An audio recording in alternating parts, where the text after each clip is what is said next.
by the same Aboriginal tribe. This time, they go to the first guy. We're really compassionate, and he goes, "What would you rather have, death or Yaya?" And he goes, "I think I'll take Yaya." The chief turns around to the tribe and he goes, "Yaya!" The tribe goes, "Yaya!" They drag him off behind the forest over there, and I hear this guy screaming in agony and pain. And the other two guys are just kind of looking at each other. Yeah, wow. And then they come up to the next guy and they go, "Death or Yaya?" And he goes, "Yaya." So they take him right there in front of the other guy, and the chief goes, "Yaya!" And the tribe goes, "Yeah." They pull down his pants and they give it to him up the butt so hard, and oh man, the guy is in pain and agony. And the third guy is watching all this, and he's like, "Oh man." And they go to him, "Death or Yaya?" And he goes, "Death." The chief turned around and went, "Death." Bye, Yaya! Yeah, dude. Yeah, that's totally how I'm gonna die. These two guys are golfing, and one of the guys chips it off into the woods, you know. And so he's like, "All right." The other guy takes his shot, and he's waiting for his homie. He drinks a couple of beers, and he's like, "This guy's taking real long in the woods." So obviously he goes out in the woods, and his friend is laying there on the ground, writhing in pain, you know. He walks up to him, and he says, "You know, what happened, brother?" And he says, "Well, I was looking for my ball, and this snake came out of nowhere and just bit my fucking dick. And, it hurt a lot, but I think that there's poison coursing through my veins straight through my cock." And so You guy's riding on his ground just horribly, you know. And so he says, "You need to help me, man. You really need to help me." So the friend says, "All right, well, I'm going to go try and find help. I'll do it as quickly as I can, and I'll come back and I'll help you." So he leaves, goes to the golf place, and he says, I need help. And there's a woman there, and she's actually the nurse.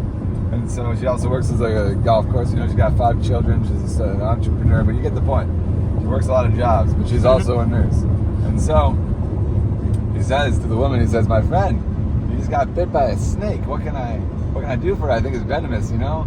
And so the woman says, "You know, you gotta suck the poison out, right?" And so the guy says, "Okay, thank you very much." So he runs back to the woods, you know.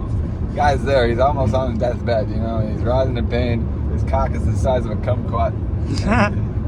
The guy, he looks at him and he says, What's the word? What's the news? Am I gonna die? You know? What can you do anything?" And the guy, they went and got help, you know. He looks at the guy and he says, "You know, I'm sorry, you're gonna fucking die." 3 nuns at confessional.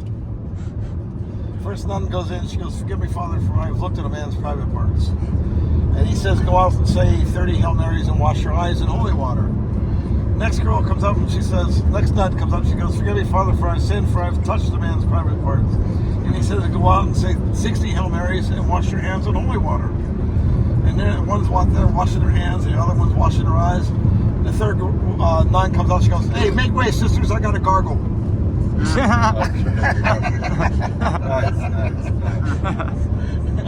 So there's a classroom with a boy named Little Johnny, you know, Little Johnny joke, and there's a bunch of other kids, and the teacher hates fucking Little Johnny because he's a bastard.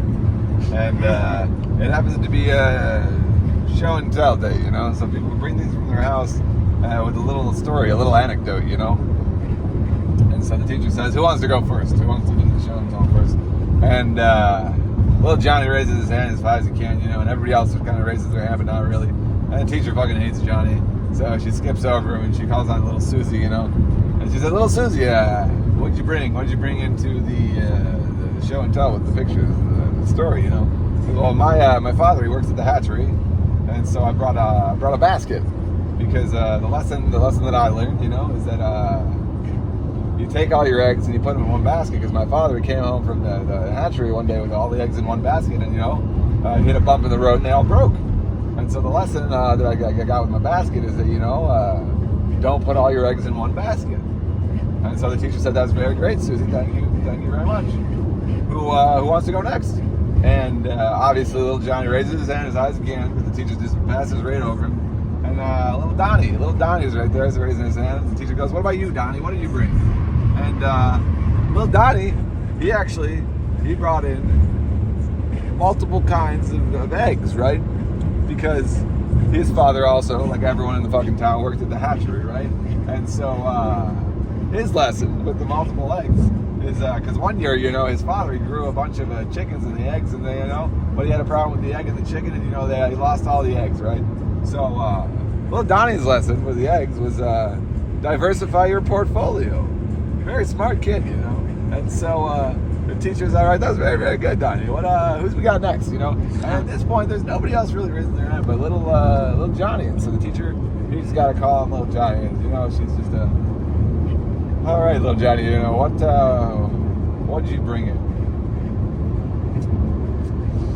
And little Johnny, he brought in a bottle, and everyone was kind of confused. You know, why you bringing a bottle, you know? And little Johnny, and his father didn't work in the hatchery like everybody else at the time, you know?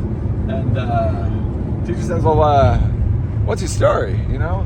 And so little Johnny starts off, he goes, you know, I had my uncle Ron, you know, he was back in Vietnam, you know, but everyone in his platoon fucking hated him. They just thought he was the worst fucking person ever. Something wrong with his family, you know? And so Ron got to Vietnam, and his whole platoon really didn't like him. So while they were sleeping, they were trying to go to this village, you know, to storm it, and he had the coordinates, all that jazz. So while he was sleeping, his entire platoon left him. They left him with a pistol, a Kalashnikov with a full mag, and 2 bottles of whiskey.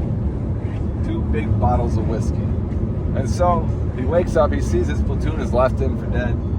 He drinks one of the bottles of whiskey straight down, puts the pistol on his hip, grabs the Kalashnikov and the other bottle, and starts heading toward this village he was supposed to storm with his platoon. He goes for a day about, sleeps again, and he finally gets to the village, you know, it's about nighttime, and he sees women, children, men, about 500 people, you know, and Ron he knows what he's got to do, so he downs the other bottle of whiskey and just opens fire on the entire village, kills everyone on it. So I don't know how to do it. 500 people with 30 bullets, you know, maybe 50 round mag, 500, who knows?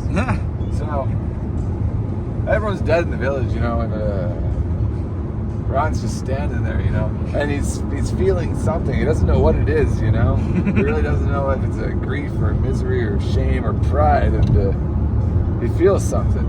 He feels something running down his leg, and he's really worried. He's really worried because he feels like he just peed himself, maybe pooped himself a little bit from this excursion, you know, maybe lost himself a little bit, and he reaches down, you know, and that's not piss, my friend, that is pure ejaculate running down his leg. This excursion just made him come all through his leg, all down the pants, you know, and at this point, the teacher is really worried. She's like, well, you know, what could the lesson possibly be from this story from little Johnny, you know? And so she says to little Johnny, what is the lesson that you learned from this story? Little Johnny looks at the teacher and says, you know, you don't fuck with Uncle Ron once he's been drinking.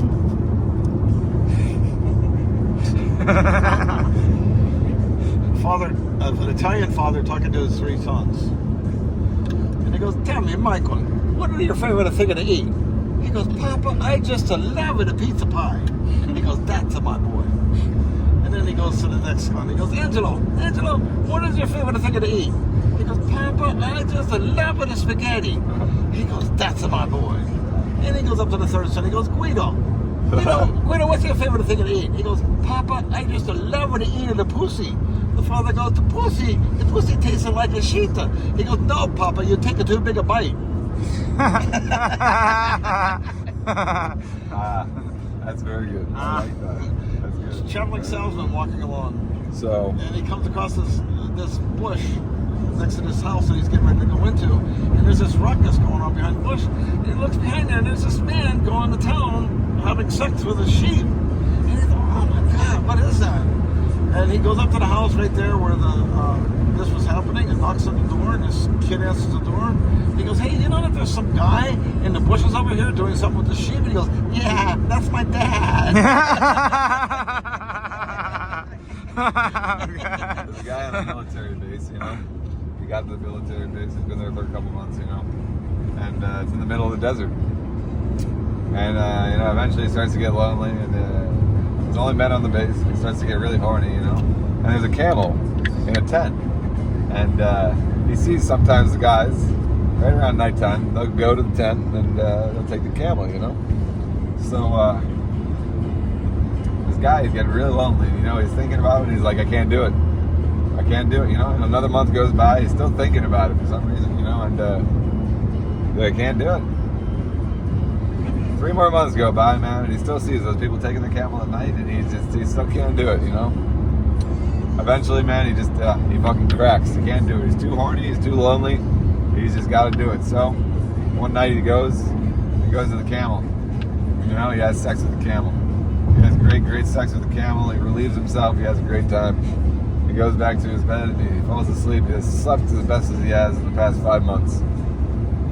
Wakes up, you know, he talks to his sergeant, you know, he says, had a really good time last night with the camel. The guy, the sergeant, he looks at me and goes, what do you mean you had a really good time with the camel? He says, well, you know, I was watching the guys that go with the camel, they take the camel, you know, I figured I'd just do it right here. And the sergeant looks at me and goes, you know, they usually take that camel to a brothel.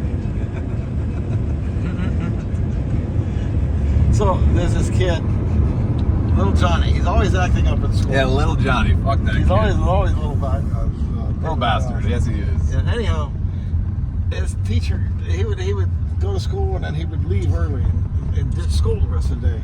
And his teacher caught him one day. She goes, hey, I tell you what, if you sit in class all week, on Friday, I will ask you a question. If you answer the question, you can have the whole next week off.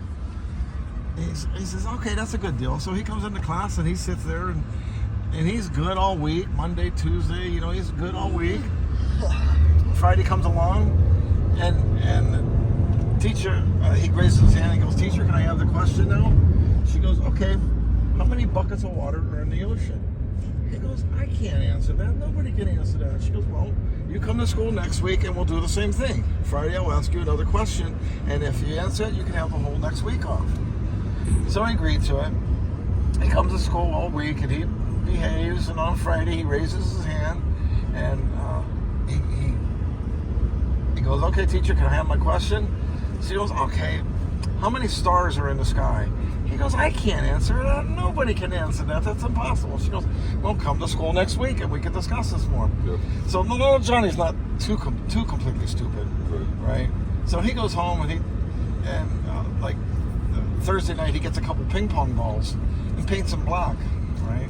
And he goes into class and he hides the ping pong balls in his coat pocket. And he's sitting there in class, and they're actually taking a test, and it's real quiet. And before the question time, he takes the ping pong balls and rolls them up to the front of the classroom.